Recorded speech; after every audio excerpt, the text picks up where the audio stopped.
How to invest in OTC stocks.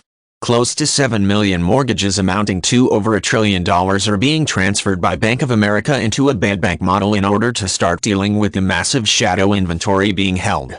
They are putting these loans into a bad bank to liquidate them. This is about half of all of Bank of America's mortgages.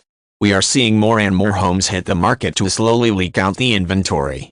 The actual number of distressed inventory is down from a year ago from approximately 8 million mortgages to 7 million, but the time of delinquency before foreclosure has risen from 410 days to 507 days.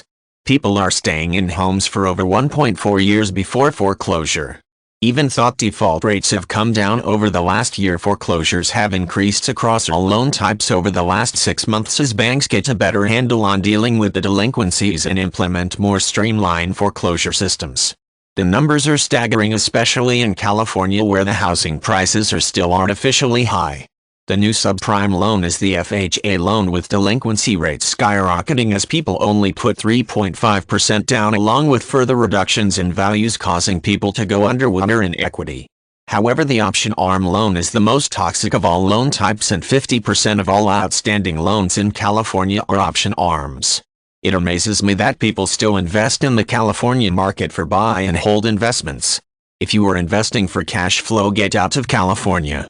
The rent-to-price ratios do not make sense, especially when taking into consideration the risk of the market and the current economics.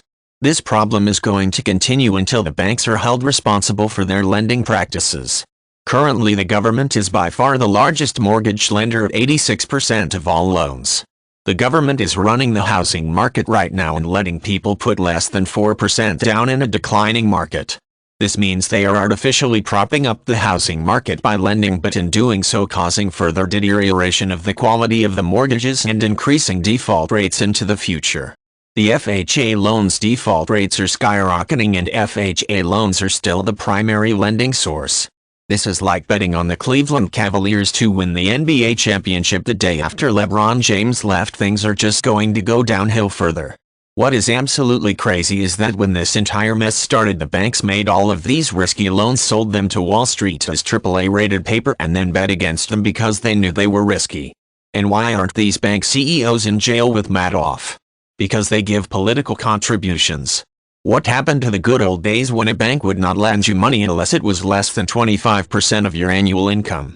What happened is the banks have found a way to line the politicians' pockets so that they can lend without recourse for their actions. Now, why pay attention to all of this information if we cannot do anything about it? Actually, the more educated we are about the current economic problems, the more we can strategically place our investments for growth and control. For example, after going through this housing meltdown, don't you think it would be a good idea to invest at an all-time low in the housing market cycle for cash flow only and not for capital gains first? If you invest for cash flow, then you have more control over your assets. The asset's value should be determined based on how much cash flow it gives you, not based on some appraiser's opinion. Find ways to take advantage of the economic problems and increase your financial intelligence in order to take control of your financial future.